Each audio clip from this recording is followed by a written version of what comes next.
cabina ya, como habíamos anunciado, con el doctor Miguel Pérez Arroyo. Él es abogado del coronel Harvey Colchado, que ha sido separado del grupo especial, justamente el desactivado en la semana pasada, que estaba asignado al EFICOP. Pero la participación del coronel Harvey Colchado en toda esta historia que hemos conocido recientemente es particularmente interesante por cuanto él habría participado como agente encubierto a solicitud del abogado de la mandataria para sostener reuniones donde se le ofrecía un ascenso a cambio de obtener información sobre los casos que comprometían al hermano de la presidenta. El abogado Mateo Castañeda se ha defendido y ha dicho que aquí lo que hay es una emboscada en su contra. Se le ha tendido una celada. Doctor Pérez Arroyo, muy buenos días. Bienvenido a Ampliación de Noticias. ¿Cómo responde a este argumento que ha esgrimido en las últimas horas el abogado de la presidenta? Buenos días, buenos días. En primer lugar, me sumo al saludo del señor Cavallo a la Universidad de San Marcos, al Ministerio Público también. Ha coincidido el aniversario y siempre, obviamente, porque tienen la misma fecha de fundación. 12 de mayo, sí. Así es. Y claro, yo estudié unos años en la Universidad de San Marcos y luego en la Católica, donde me titulé y terminé la carrera, pero siempre tengo un cariño especial por San Marcos. Yendo a la pregunta de la celada. Eso es lo que en derecho se conoce como una mise en escena, es una puesta en escena, es decir, se construye todo un escenario para que la persona a la que se pretende preconstituir incriminatoriamente en orden a la prueba que se le va a imputar, caiga, pues, ¿no? Caiga. Es decir, se le provoca desde el punto de vista del delito. Pero esto no parece ser el caso, porque, vamos a ver, las reuniones no han sido a instancia de Colchado, tampoco han sido a instancia del coronel Lozano. Porque obviamente ¿Su cliente puede demostrar esto? Está puesto en la documentación que ya ahora en la Fiscalía, y creo que todos hemos tenido acceso cuando se ha dictado el auto de detención y cuando se ha hecho los requerimientos fiscales. Bueno, y está el testimonio además de otro policía, ¿no? El coronel Lozano. Claro, el coronel Lozano también, Walter Lozano. Walter Lozano. Por eso, primero, la primera reunión se produce con Walter Lozano. La segunda reunión se produce con el señor Colchado, a quienes obviamente uno le ponen, me parece, Carlos como nombre supuesto. Primero es Carlos, que es Lozano, sí, como nombre supuesto desde la perspectiva, incluso desde del orden de lo que se conoce a nivel ya fiscal, a nivel de las resoluciones que se han emitido. Y la otra es René, que es la que también se conoce periodísticamente ya y a nivel del auto judicial y finalmente lo que ya se conoce públicamente, vamos. No estamos revelando, por tanto, absolutamente nada, porque eso es lo que ya se ha hecho público. Una vez que la primera reunión fracasa, porque finalmente no se obtiene el resultado que se pretendía, es que se produce la segunda reunión. Por tanto, no se le pone en escena absolutamente nada, no se construye absolutamente nada, para luego a partir de eso decir de que él ha sido provocado a partir de una actitud incitadora, instigadora, de los funcionarios públicos que en este caso se constituyen, como sostiene la ley, como agentes encubiertos. Claro, acá tenemos incluso la fecha. A Lozano, dice, se le buscó el 6 de febrero. Luego del mensaje, él se presenta a la Fiscalía, el coronel, para obtener un permiso especial como agente encubierto. Así es. Por lo tanto, la Fiscalía conocía, digamos, en el marco de qué estaban reuniéndose los policías con el abogado de la presidenta. El objetivo de un agente de estas características son dos. Primero, premunirse de inmunidad respecto de lo que significa esa reunión. Es decir, yo voy a una reunión y sé que el que me está convocando a esa reunión es una persona que está investigada o es partícipe de una investigación o en este caso era un patrocinador de un investigado y no sé lo que me voy a encontrar. Puede ser que simplemente me salude y se tome un café conmigo o me haga una propuesta delictiva, como en este caso ocurrió. Entonces, ¿qué es lo que se establece conforme los protocolos de investigación procesal, que además lo dice el propio Código Procesal Penal? Es dar cuenta a la superioridad funcional, que en este caso era la fiscal Barreto, y se constituye, mejor dicho, una técnica especial de investigación que es un agente encubierto.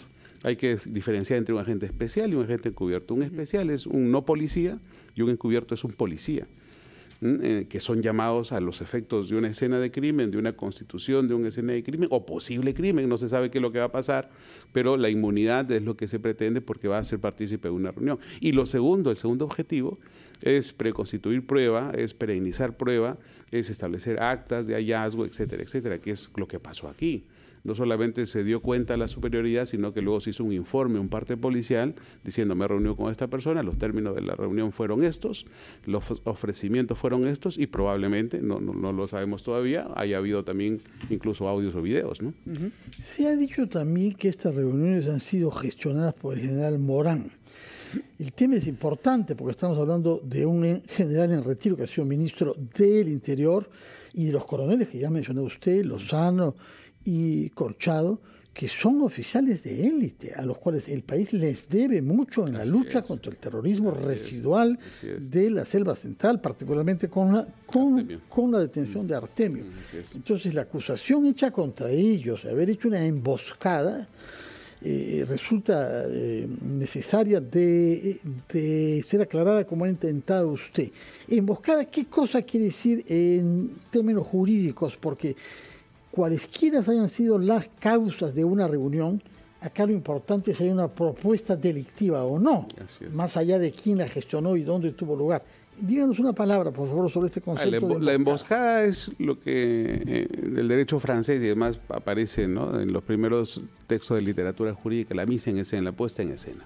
Es decir, constituye una escena a la cual invito a los actores y yo, el director de la escena, hago que cada uno de ellos hable en función a mi objetivo.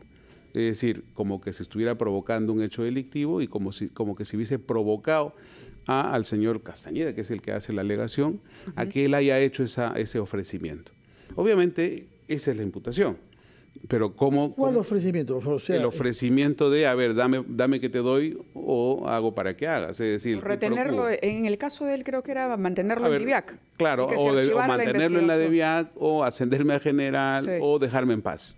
A cambio, yo te voy a dar esto de acá. En este caso, pues la información o incluso el archivo de la investigación que se está llevando a cabo. Pero no fue así, fue al revés.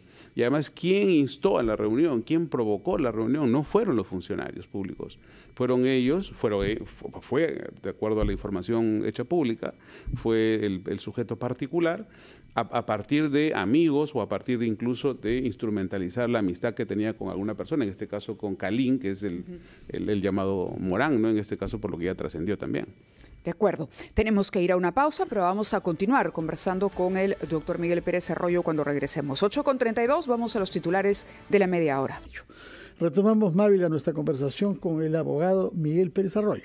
Sí, estábamos conversando con el doctor Miguel Pérez Arroyo a propósito de la respuesta o del argumento que ha dado el abogado de la presidenta, que dice que más bien fue una celada. Cuando nos explicaba el doctor Pérez Arroyo, están todos los elementos para entender que fueron 2 policías encubiertos los que participaron, digamos, de esta operación, que en realidad consistía pues en, a partir además de la iniciativa del propio Mateo Castañeda, para ofrecer a quien se cita además textualmente con lo que ha dicho. El punto es, ¿cómo viene ahora la situación? Es decir, la presidenta ha dicho que, o podría decir, que el abogado actuaba por cuenta propia.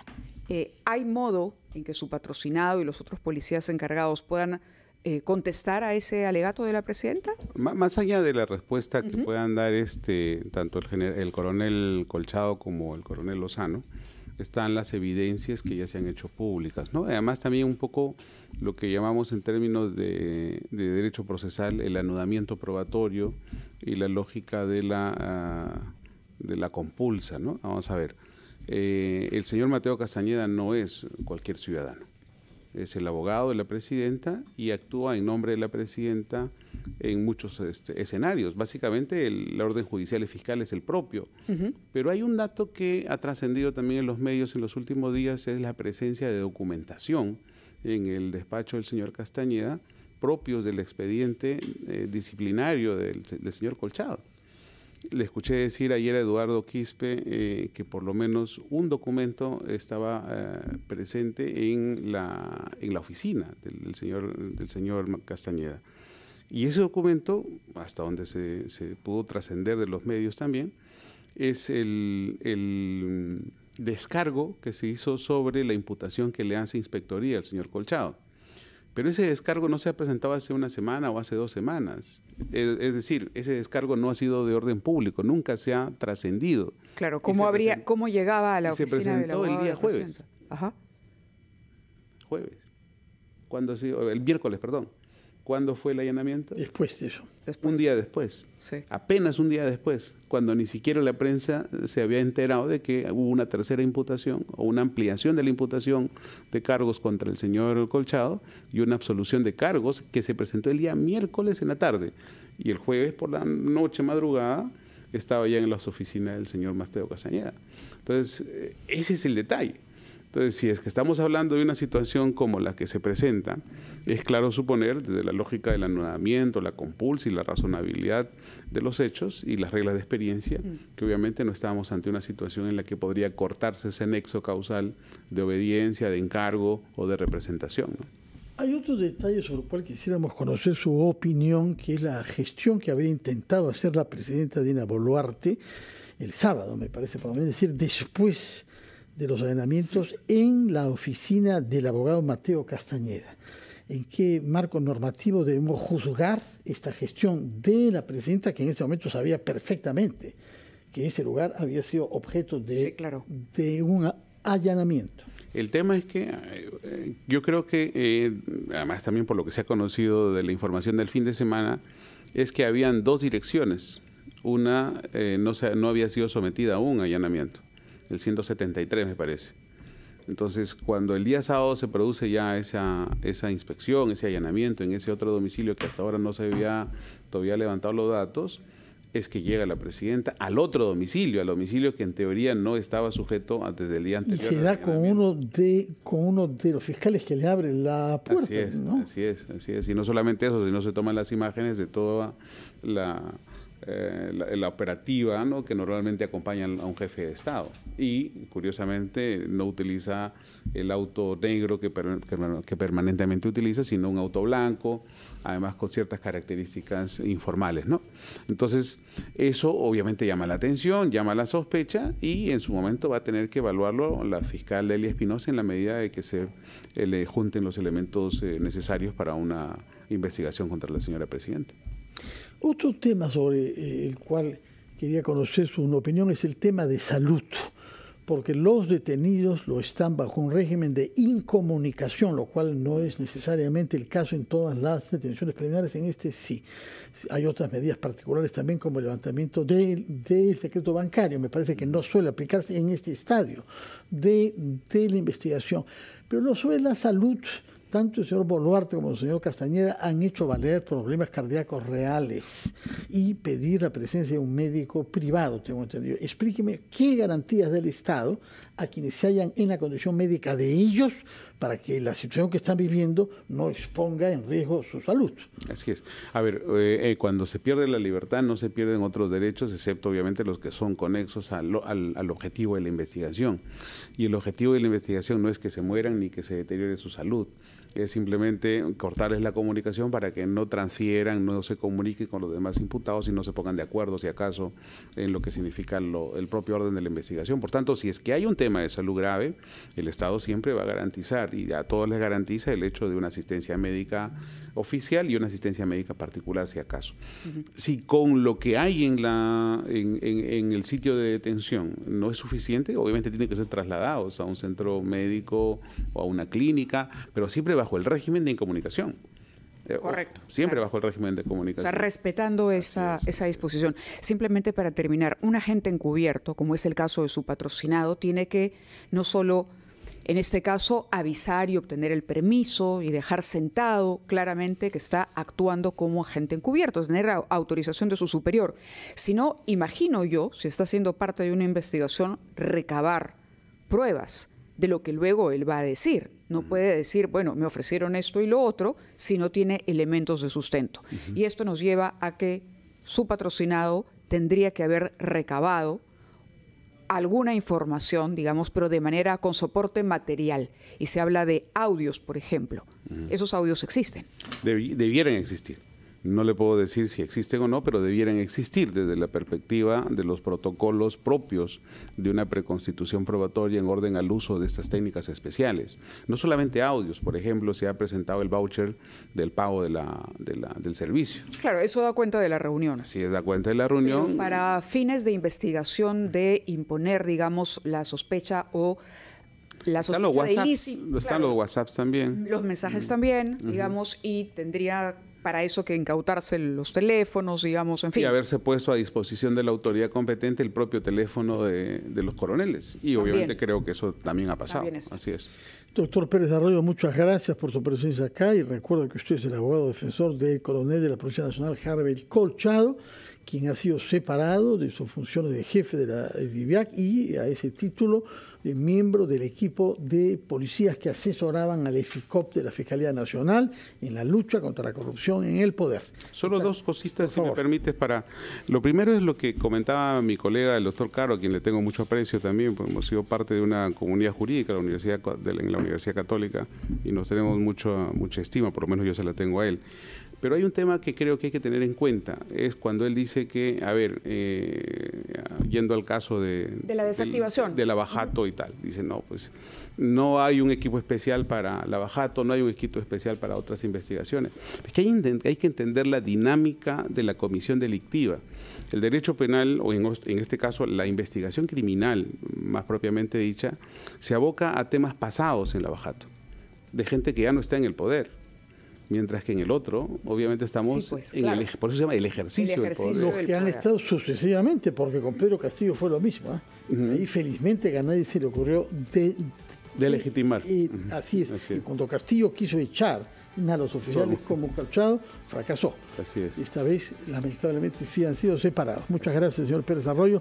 Muy buenos días. Buenos días. 8:49 de la mañana. Hacemos una pausa y regresamos.